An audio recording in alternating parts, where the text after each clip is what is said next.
আসসালামু আলাইকুম। আজ আমি আপনাদের দেখাবো এই বৃষ্টির মৌসুমে কৃষকদের বাস্তব অভিজ্ঞতা, বাস্তব চিত্র। শুধু একমাত্র আমাদের এলাকায় না, এই মৌসুমে সারা বাংলাদেশে অনেক অঞ্চলে এমন বৃষ্টিপাত হয়। তবে এই বছরে একটু বেশি বৃষ্টিপাত হয়েছে। হ্যাঁ, এখন হচ্ছে বর্ষাকাল। আকাশ মেঘ জমে থাকে সারাদিনই। কখনো ঝুম বৃষ্টি, আবার কখনো গুড়ি গুড়ি বৃষ্টি হয়। আমাদের গ্রাম বাংলার মাঠে এই সময় কৃষিকাজের ব্যস্ততা থাকে। ধান রোপণ, সবজি চাষ আর গরুর জন্য ঘাস কাটা ইত্যাদি। কিন্তু এবারে চিত্রটা ভিন্ন। অতিরিক্ত বৃষ্টি আর পানি বাধার কারণ চারপাশে মাঠ এখন তলিয়ে গেছে। হাঁটু অবধি পানি, কোথাও কোথাও আবার কোমর অবধিও পানি রয়েছে। এখন আমি দাঁড়ায়ে আছি আমার এই ঝালের জমিতে, যে জমিতে সবুজে ভরা ছিল ফসলের মাঠ, আর এখন সেখানে হাঁটু অবধি পানি জমে আছে। চারপাশে শুধুই পানি আর পানি। বছরের পর বছর ধরে যত্ন করে কৃষক এই ফসল ফলায়, আর এই বছর হাজারো কৃষকের ফসল নষ্ট হয়ে গেছে। ধান, ঝাল, শাকসবজি সব কিছুই পানির নিচে তলিয়ে গেছে। তবুও জীবন থেমে থাকে না। কৃষকের জীবন মানেই লড়াই। যেমন পরিস্থিতি হোক, কাজ চালিয়ে যেতেই হবে। আজ আমি এসেছি গরুর জন্য ঘাস কাটতে। আমার এই ঘাসের জমিতেও এখনও পানি বেঁধে আছে। তবে এই পানি বেঁধে থাকার কারণে ঘাস কাটা আমাদের বন্ধ থাকলে হবে না। ঘাস আমাদের কাটতেই হবে গরুকে খাওয়ানোর জন্য। আর এই অবস্থায় জমি থেকে ঘাস কাটলে ঘাসের গোড়াগুলো নষ্ট হয়ে যায় বেশিরভাগ ক্ষেত্রে।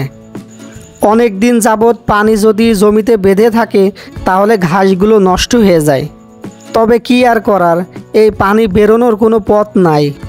সমস্ত জায়গায় পানিতে একদমই সমান হয়ে গেছে। আর এই পানির কারণে এই নেপালের ভিতরে যে ছোট ঘাসগুলো, এই ঘাসগুলো বেশিরভাগ ক্ষেত্রে নষ্ট হয়ে যাচ্ছে।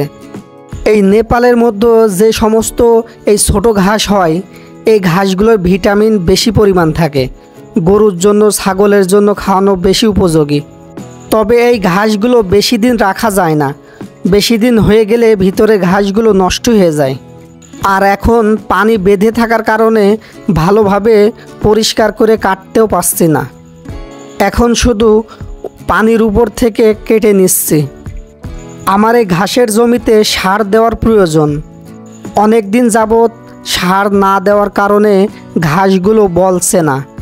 তবে পানি বেঁধে থাকার কারণে আমি সার দিতে পারছি না। এই অবস্থায় সার দেওয়া সম্ভব না। আলহামদুলিল্লাহ, আমার ঘাস কাটা কমপ্লিট হয়ে গেছে। ঘাসের আটিগুলো পানির কারণে ওজন ডাবল হয়ে গেছে। ভাবছি এই সমস্ত ঘাসগুলো আমি নিয়ে যেতে পারবো কি না, কারণ এই পানির কারণে ঘাসগুলো ওজন অনেক বেশি হয়ে গিয়েছে। তবুও যতটা পারা যায় পানিগুলো আমি নিংড়ায় নেওয়ার চেষ্টা করছি, কিন্তু ঘাস রাখার জায়গা পাচ্ছি না। সব জায়গায় পানি বেঁধে আছে।